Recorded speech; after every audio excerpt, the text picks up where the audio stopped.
മക്കളൊക്കെ സ്കൂളിൽ വരുന്ന സമയത്തോ ബ്രേക്ക്ഫാസ്റ്റിനോ അല്ലെങ്കിൽ ഡിന്നറിനോ ഒക്കെ എളുപ്പത്തിൽ ഉണ്ടാക്കിയെടുക്കാൻ പറ്റിയിട്ടുള്ള കറിയൊന്നും ഇല്ലാതെ തന്നെ കഴിക്കാനും പറ്റിയിട്ടുള്ള ഒരു ഐറ്റമാണ് കേട്ടോ ഇന്ന് ഷെയർ ചെയ്യുന്നത്. അപ്പോൾ ഇത് റെഡിയാക്കി എടുക്കാൻ വേണ്ടിയിട്ട് നമുക്ക് വെറും 3 ചേരുവകൾ മാത്രം മതി. അപ്പോൾ അതിനായിട്ട് ഞാനിവിടെ റാഗി സേമിയാണ് കേട്ടോ എടുത്തിട്ടുള്ളത്. റാഗി സേമിയ ഹെൽത്തി ആയിട്ടുള്ളതാണ്. അപ്പോൾ ഇത് നമുക്ക് റാഗിപ്പൊടി ഒന്നും കഴിക്കാത്ത മക്കളൊക്കെ ഉണ്ടെന്നുണ്ടെങ്കിൽ ഇതുപോലൊക്കെ ചെയ്ത് കൊടുത്തു നോക്കാം കേട്ടോ. റാഗി സേമിയ നമുക്ക് കടകളിലും അതുപോലെ സൂപ്പർ മാർക്കറ്റുകളിലൊക്കെ വാങ്ങിക്കാനായിട്ട് കിട്ടും. അപ്പോൾ ഇതുപോലെ കുറച്ച് ലോങ് ആയിട്ടുള്ളതാണെന്നുണ്ടെങ്കിൽ ഒന്നങ്ങ് മുറിച്ചെടുക്കുക കേട്ടോ. കൈ വെച്ചിട്ട് തന്നെ ഇതുപോലെ ഒന്നങ്ങ് പൊടിച്ചെടുക്കുക. എന്നാൽ ഒരുപാട് ചെറുതായിട്ട് പോകണ്ട. നമ്മൾ സാധാരണ സേമിയൊക്കെ കട്ട് ചെയ്തെടുക്കുന്ന ആ ഒരു വലുപ്പത്തിൽ അങ്ങ് മുറിച്ചെടുത്താൽ മതി. ഇനി നമുക്കിതിലേക്ക് ഇതൊന്നും മുങ്ങിക്കിടക്കാൻ ആവശ്യമായിട്ടുള്ള വെള്ളം ചേർത്ത് കൊടുക്കുക. വെള്ളത്തിന് അങ്ങനെ പ്രത്യേകിച്ച് അളവൊന്നുമില്ല കേട്ടോ. ഇതൊന്നും എല്ലാം ഒന്ന് കുതിർന്ന് കിട്ടാൻ വേണ്ടിയിട്ടാണ്. അപ്പോൾ നമുക്ക് എത്ര വെള്ളമാണോ ഇത് മുങ്ങുന്ന രീതിയിലുള്ളത് അതിനനുസരിച്ചിട്ടുള്ള വെള്ളം ചേർത്ത് കൊടുത്താൽ മതി. പിന്നെ പാകത്തിനുള്ള ഉപ്പും കൂടെ ചേർത്ത് കൊടുത്തിട്ട് ഒന്നങ്ങ് മിക്സ് ചെയ്ത് കൊടുക്കുക.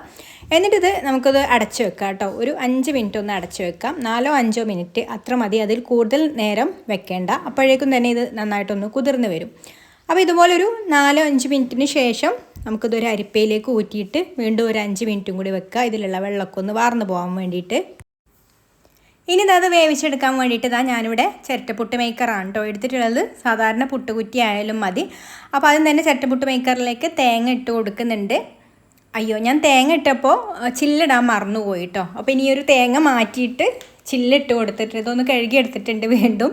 എന്നിട്ട് ചില്ലിട്ട് കൊടുത്തിട്ട് ഇതിൻ്റെ അടിയിലായിട്ട് തേങ്ങ ഇട്ട് കൊടുക്കുന്നുണ്ട്.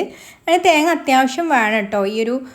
ഇത് റാഗി സേമിയ പുട്ട് കറിയില്ലാതെ കഴിക്കുകയാണെന്നുണ്ടെങ്കിൽ കുറച്ച് കൂടുതൽ തേങ്ങ ചേർത്ത് കൊടുക്കുന്നതാണ് ടേസ്റ്റ് ഉണ്ടാവുക. അപ്പോൾ ഞാൻ അത്യാവശ്യം നന്നായിട്ട് തന്നെ തേങ്ങ ഇട്ട് കൊടുത്തിട്ടുണ്ട് അടിയിലും. അതുപോലെ സൈഡിലേക്ക് കുറച്ചിങ്ങനെ കയറ്റിയിട്ടും തേങ്ങ ഇട്ട് കൊടുത്തിട്ടുണ്ട്. എന്നിട്ട് നമ്മൾ കുതിർത്തെടുത്തിട്ടുള്ള ആ ഒരു റാഗി സേമിയ ഇതിലേക്ക് ഇട്ട് കൊടുക്കാം.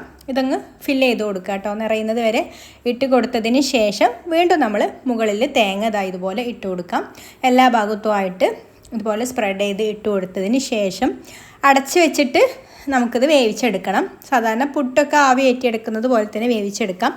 അപ്പോൾ ഞാനിവിടെ കുക്കറാണ് കേട്ടോ എടുത്തിട്ടുള്ളത്. കുക്കറിൽ വെള്ളം തിളപ്പിച്ചെടുത്തിട്ടുണ്ട്. അതിൻ്റെ മുകളിൽ ഈ ഒരു ചിരട്ടപ്പുട്ട് മേക്കർ വെച്ച് കൊടുത്തിട്ട് ആവി വന്ന് ഒരു 5-6 മിനിറ്റ് മതി കേട്ടോ. ഇതൊന്ന് കുക്കായിട്ട് വരാൻ വേണ്ടിയിട്ട് പെട്ടെന്ന് തന്നെ കുക്കായിട്ട് വരും. അപ്പോൾ ഒരു 5-6 മിനിറ്റ് കഴിഞ്ഞിട്ടാണ് ഞാനിത് എടുക്കുന്നത് കേട്ടോ. അപ്പോൾ അത്രയും സമയം വേവിച്ചെടുത്തിട്ട് ഉള്ള റാഗി സേമിയ പുട്ടാണിത്. അപ്പോൾ അടിപൊളി ടേസ്റ്റുള്ള റാഗി സേമിയ പുട്ട് റെഡി ആയിട്ടുണ്ട്.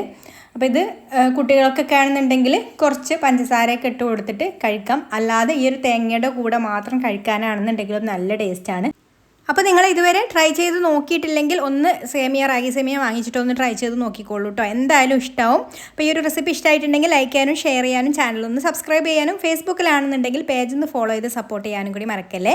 അപ്പോൾ ഇനി മറ്റൊരു നല്ല റെസിപ്പിയുമായിട്ട് അടുത്ത വീഡിയോയിൽ കാണാം. താങ്ക്